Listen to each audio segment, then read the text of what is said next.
வணக்கம். All India radio, Chennai.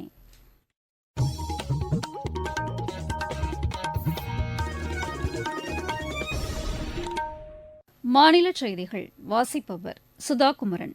தலைப்புச் செய்திகள்: நிலக்கரி எரிவாயு உற்பத்திக்கு ஊக்கத்தொகை வழங்கும் திட்டத்திற்கு மத்திய அமைச்சரவை ஒப்புதல் அளித்துள்ளது. கடல்சார் துறை தொடர்ந்து வளர்ச்சியை கண்டு வருவதாக கப்பல் போக்குவரத்துத்துறை அமைச்சர் திரு சர்பானந்தா சோனோவால் கூறியுள்ளார். தமிழகத்தின் வளர்ச்சிக்காக மட்டும் இதுவரை 11 லட்சம் கோடி ரூபாயை பிரதமர் ஒதுக்கியுள்ளதாக மத்திய இணையமைச்சர் திரு எல் முருகன் தெரிவித்துள்ளார். சென்னை கோயம்பேட்டிலிருந்து ஆம்னி பேருந்துகளை இயக்குவது இன்று முதல் தடை செய்யப்பட்டுள்ளதாக தமிழக அரசு கூறியுள்ளது. ஆஸ்திரேலிய ஓபன் டென்னிஸ் போட்டியில் இந்தியாவின் ரோஹன் போபண்ணா ஆஸ்திரேலியாவின் மேத்யூ எப்டன் இணை அரையிறுதிக்கு முன்னேறியுள்ளது. இனி விரிவான செய்திகள். நிலக்கரி எரிவாயு உற்பத்திக்கு ஊக்கத்தொகை வழங்கும் திட்டத்திற்கு மத்திய அமைச்சரவை ஒப்புதல் அளித்துள்ளது. இன்று புதுதில்லியில் பிரதமர் திரு நரேந்திர மோடி தலைமையில் நடைபெற்ற கூட்டத்தில் இதற்கான ஒப்புதல் அளிக்கப்பட்டுள்ளது. இதனை செய்தியாளர்களிடம் தெரிவித்த நிலக்கரித்துறை அமைச்சர் திரு பிரல்ஹாத் ஜோஷி, பொதுத்துறை மற்றும் தனியார் நிறுவனங்கள் நிலக்கரி எரிவாயு உற்பத்தி செய்வதற்கு ஊக்கமளிக்கும் வகையில் இந்த திட்டம் செயல்படுத்தப்படும் என்றார். இந்த திட்டம் 8500 கோடி ரூபாய் செலவில் செயல்படுத்தப்படுவதாகவும் அமைச்சர் கூறினார். கடல்சார் துறை தொடர்ந்து வளர்ச்சியை கண்டு வருவதாக கப்பல் போக்குவரத்துத்துறை அமைச்சர் திரு சர்பானந்தா சோனோவால் கூறியுள்ளார். சென்னை துறைமுகம் ஏற்பாடு செய்திருந்த கிழக்கு கடல்சார் வழித்தடம் தொடர்பான கருத்தரங்கை தொடங்கி வைத்து அவர் பேசினார். இந்தியாவும் ரஷ்யாவும் சிறந்த கடல்சார் ஒத்துழைப்பை கொண்டுள்ளதாகவும் அமைச்சர் கூறினார். இந்த நிகழ்ச்சியில் பேசிய கப்பல் போக்குவரத்துத்துறை செயலர் திரு டி கே ராமச்சந்திரன், கிழக்கு கடல்சார் வழித்தடம் மிக முக்கியமானது என்று குறிப்பிட்டார். இந்த ஈஸ்டர்ன் மேரிடைம் காரிடார் மிகவும் முக்கியமான ஒரு காரிடாராக தற்பொழுது திகழ்வுகிறது. ஏனென்றால் ரஷ்யாவிற்கும் இந்தியாவிற்கும் இப்பொழுது 8600 நாட்டிக்கல் மைல்ஸ் தூரம் இருக்கிறது என்றால், நம்முடைய கிழக்கு வழியை பார்த்தீர்கள் என்றால் 40% அதில் சேமிப்பு நடைபெறுகிறது. அதே போல cost savings, time savings, fuel savings அனைத்தையும் நம்மால் பெற முடியும். அதனால இது ஒரு ஆல்டர்னேட் ஷிப்பிங் ரூட் ஆக திகழும். Coking coal, crude oil, LNG, fertilisers, containers இவைகள் இந்த வழியின் மூலம் செல்லக்கூடும். இந்த ஈஸ்டர்ன் மேரிடைம் காரிடார் என்றது ஸ்ட்ராட்டஜிக் பர்பஸ்ல கூட நல்ல ஒரு வழியாக இருக்கக்கூடிய வாய்ப்புகள் இருக்கின்றன. ஏனென்றால் வேற வழிகளில் பிரச்சனைகள் ஏற்பட்டால் இந்த வழியை நாம் பயன்படுத்தலாம். வளர்ச்சியடைந்த இந்தியாவை உருவாக்க வேண்டும் என்ற நோக்கில் மத்திய அரசு செயல்பட்டு வருவதாக தகவல் ஒலிபரப்புத்துறை இணையமைச்சர் திரு எல் முருகன் தெரிவித்துள்ளார். ஈரோடு திருநெல்வேலி விரைவு ரயில் சேவையை ஈரோட்டில் நடைபெற்ற நிகழ்ச்சியில் செங்கோட்டை வரை நீட்டிக்கும் வசதியை தொடங்கி வைத்த பின்னர் செய்தியாளர்களிடம் அவர் பேசினார்.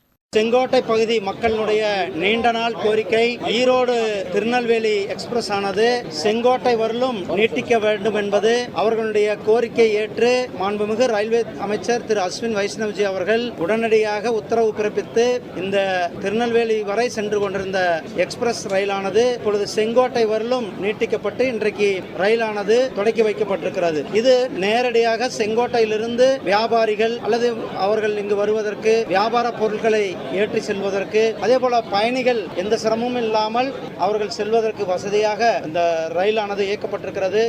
தமிழகத்தின் வளர்ச்சிக்காக மட்டும் இதுவரை 11 லட்சம் கோடி ரூபாயை பிரதமர் ஒதுக்கியுள்ளதாக திரு எல் முருகன் தெரிவித்தார். இந்த ஒரு நிதியாண்டில் மட்டுமே நம்மளுடைய பிரதமர் அவர்கள் 6000 கோடி ரூபாய் ரயில்வே திட்டத்துக்காக மட்டும் ஒதுக்கிறார். தமிழகத்திற்கு மட்டுமே மொத்தமாக ரயில்வே இல்லாமல் அனைத்து துறைகளிலும் சேர்ந்து கிட்டத்தட்ட 11 லட்சம் கோடி ரூபாய் தமிழகத்திற்கு நலத்திட்டங்களுக்காக நம்முடைய பிரதமர் திரு நரேந்திர மோடிஜி அவர்கள் ஒதுக்கியிருக்கிறார். அதில் ஹைவே ஆகட்டும், அல்லது சாகர் மாலா ஆகட்டும், விமான நிலையங்களுடைய விரிவாக்கம், அதே மாதிரி விவசாயிகளுக்கான சன்மான நிதி, அனைவருக்கும் வீடு கட்டும் திட்டம், இப்படி அனைத்து திட்டங்களுக்குமே கிட்டத்தட்ட 11 லட்சம் கோடி ரூபாய் இந்த 10 ஆண்டுகளில் மட்டுமே நம்முடைய பிரதமர் திரு நரேந்திர மோடிஜி அவர்கள் தமிழகத்திற்கு ஒதுக்கியிருக்கிறார். தமிழர் பண்பாட்டு திருவிழாக்களை ஒற்றுமையாக நடத்த வேண்டும் என்று முதலமைச்சர் திரு மு க ஸ்டாலின் கேட்டுக் கொண்டுள்ளார். மதுரை மாவட்டம் அலங்காநல்லூர் அருகே கீழக்கரை கிராமத்தில் பிரம்மாண்ட ஏறு தழுவுதல் அரங்கினை இன்று திறந்து வைத்து அவர் பேசினார். திமுக அரசு மேற்கொண்ட நடவடிக்கைகள் காரணமாகத்தான் ஜல்லிக்கட்டை நடத்துவதற்கான வரலாற்று சிறப்புமிக்க தீர்ப்பினை பெற்றதாக திரு மு க ஸ்டாலின் தெரிவித்தார். இதற்கிடையே முதலமைச்சரின் இந்த கருத்தினை திட்டவட்டமாக நிராகரித்துள்ள பிஜேபி மாநில தலைவர் திரு அண்ணாமலை, மத்திய அரசு மேற்கொண்ட நடவடிக்கைகள் காரணமாகத்தான் ஜல்லிக்கட்டுக்கான தடையை நீக்கி உச்சநீதிமன்றம் உத்தரவிட்டதாக கூறியுள்ளார். சமூக வலைதளத்தில் இதனை பதிவு செய்துள்ள அவர், மத்தியில் திமுக அங்கம் வகித்த காங்கிரஸ் ஆட்சிக் காலத்தில்தான் ஜல்லிக்கட்டுக்கான தடை விதிக்கப்பட்டதாக தெரிவித்தார். காவேரி, கச்சத்தீவு, ஜல்லிக்கட்டு பிரச்சினைகளில் தமிழர்களின் நலனை விட பதவிதான் முக்கியம் என்ற அடிப்படையில் திமுக செயல்பட்டுள்ளதாகவும் திரு அண்ணாமலை குற்றம் சாட்டியுள்ளார். நீங்கள் கேட்டுக் கொண்டிருப்பது ஆல் இண்டியா ரேடியோவின் மாநில செய்தி அறிக்கை. நாடு முழுவதும் மேற்கொள்ளப்பட்டு வரும் நமது லட்சியம் வளர்ச்சியடைந்த பாரதம் யாத்திரை பொதுமக்களிடையே பெரும் வரவேற்பை பெற்றுள்ளது. மத்திய அரசின் திட்டங்கள் குறித்து விழிப்புணர்வை ஏற்படுத்துவதோடு விடுபட்ட பயனாளிகளுக்கு திட்டங்கள் சென்றடைவதை உறுதி செய்யும் நோக்கில் இந்த யாத்திரை நடத்தப்பட்டு வருகிறது. தேனி மாவட்டத்தில் நடைபெற்ற இந்த யாத்திரை நிகழ்ச்சியில் பொதுமக்கள் ஆர்வத்துடன் பங்கேற்றனர். மத்திய அரசின் திட்டங்கள் தங்களுக்கு உதவிகரமாக உள்ளது என்று அவர்கள் கூறினர்.